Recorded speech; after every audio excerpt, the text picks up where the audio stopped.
Even though billions of people profess faith in him, there are quite a few misconceptions about Jesus Christ. From the basics of his appearance to popular beliefs about his theology, a number of surprises are in store. These are the things many people get wrong about Jesus. Even though a major world religion centers on him, there's surprisingly little direct evidence that clues us into what Jesus really looked like. And if you happen to abide by the classic images of Jesus, that is, classic as defined by centuries of European-influenced art making, then chances are your internal image of Jesus is all wrong. According to history, the biblical evidence about Jesus' appearance is practically non-existent. We know that he would have been around 30 years old when he started making waves as a religious leader. It's also pretty reasonable to conclude that he was a normal-looking guy for the time, so standard issue that Judas Iscariot had to point him out when it came time for Jesus' arrest. Arrest him. It doesn't help that Western art has changed its depiction of Jesus many times over the years, often depending more on cultural trends and personal preferences of the artist than documented fact.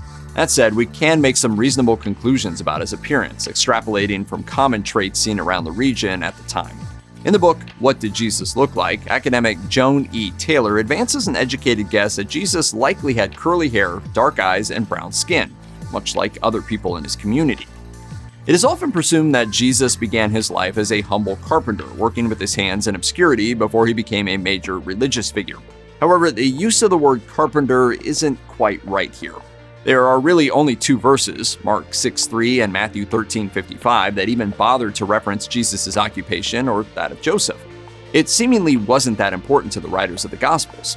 And when that occupation is mentioned in the original Greek text of the early Gospels, the word tekton is used, according to the Journal of the Evangelical Theological Society. As Architectural Histories reports, the job description of a tekton can include plenty of woodworking, but it doesn't necessarily mean carpenter. Rather, a tekton has been defined in any number of ways, with jobs that can encompass carpentry work, but is more tied to the work of a general builder. It may be more accurate to think of Jesus and Joseph as general contractors working in Nazareth.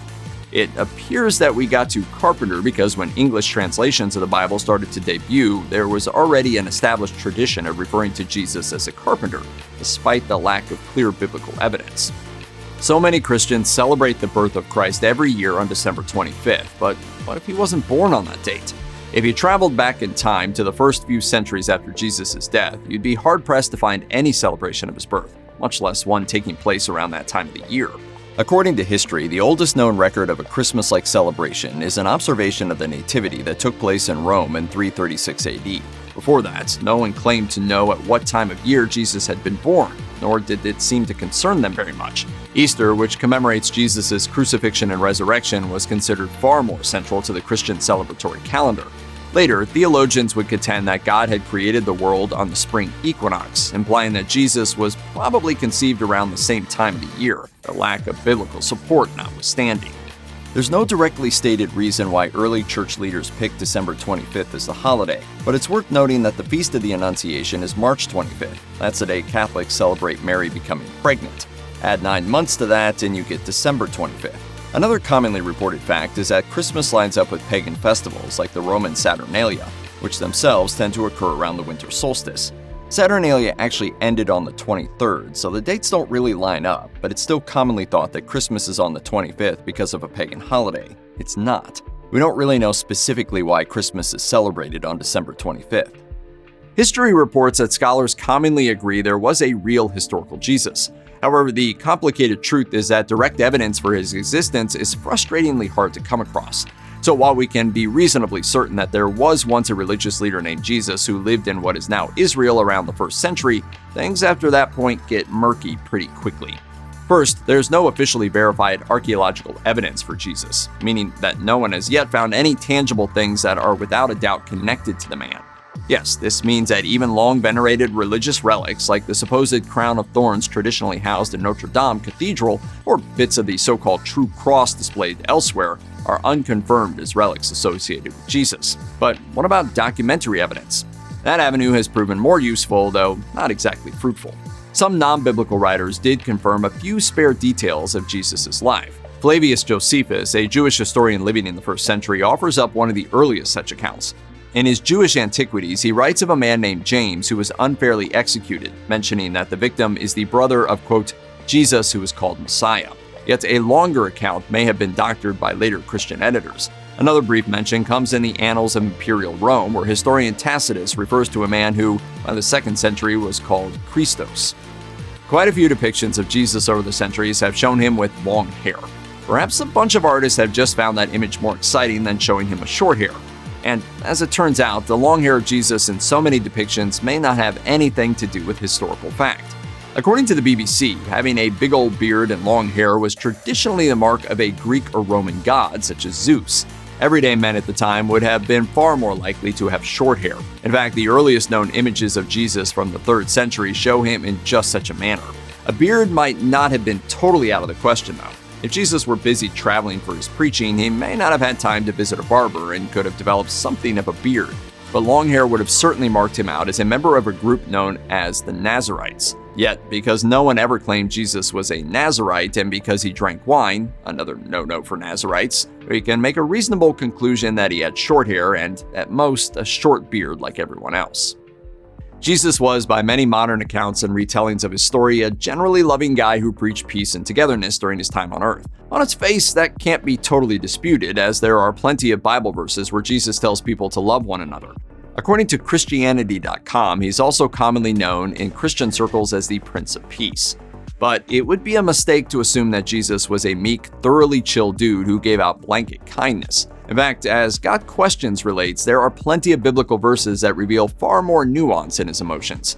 There's the incident where he overturned some tables and upset moneylenders working in Jerusalem's temple, a story so striking that it's mentioned in 3 Gospels, Matthew, Mark, and John. My house shall be called a house of prayer, says the Lord.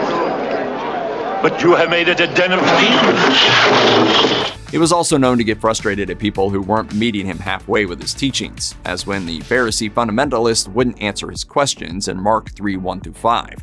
According to Got Questions, Jesus' anger wasn't a bad thing. No Bible verses really indicate that his emotions ever tipped over into uncontrolled rage, though the moneylenders may have argued otherwise at the time. Neither is there any textual evidence that Jesus stewed over his anger and allowed it to become a grudge. For many believing Christians, while this may be a surprising point of Jesus' actions and personality, his anger appears righteous. Though it's the name many of us know him by today, the 1st century Jewish religious leader and prophet who is now called Jesus would never have heard that name applied to him during his lifetime. According to PBS's Origin of Everything, his original Hebrew name was actually Yeshua. If we were to translate that to a more modern form, the originator of Christianity would more accurately have gone by the name Joshua. So how did we get to Jesus? It's all due to the Greek language employed in the New Testament.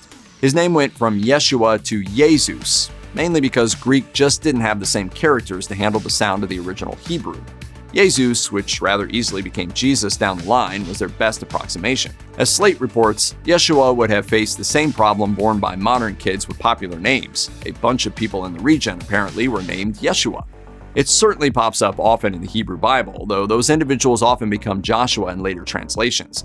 Furthermore, just from the time of Jesus' crucifixion, excavators have uncovered over 70 tombs bearing that name. Not only does that make it incredibly hard to find archaeological evidence of Jesus' tomb, which would be an absolutely groundbreaking discovery for biblical scholars, but it also underlies just how common and unremarkable Jesus may have seemed upon first glance.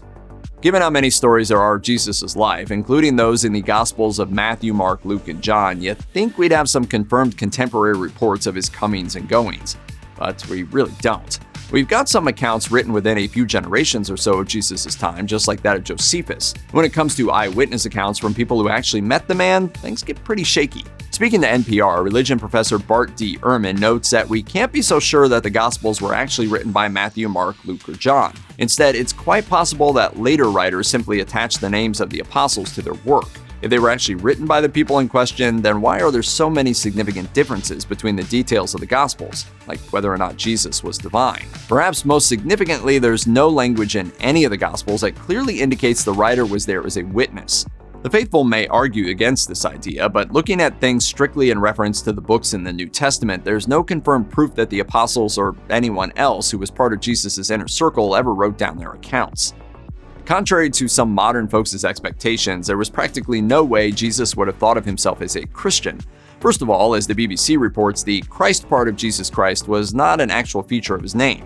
It actually is a Greek word related to the Hebrew term for Messiah and is effectively translated as Anointed One. That title really caught on after Jesus' death, according to Britannica. Moreover, PBS's Frontline contends that Jesus would have been very likely to see himself as a Jewish person. He was born in a Jewish community to a Jewish family and would have been intimately familiar with the various laws and practices of Judaism in the first century. As Professor Shay J.D. Cohen argues, even the Gospels tactically assume that Jesus was Jewish, with nary a mention of him starting a new religious movement, much less one that would be called Christianity. For Jesus and everyone around him, it's far more certain that he was seen as someone with a unique connection to God, but not as an individual in the process of breaking away from established Jewish tradition. It's only after that religious movement grew from a Jewish sect into independent Christianity over the following centuries that anyone would think of him as something more. Check out one of our newest videos right here. Plus, even more grunge videos about religious history are coming soon. Subscribe to our YouTube channel and hit the bell so you don't miss a single one.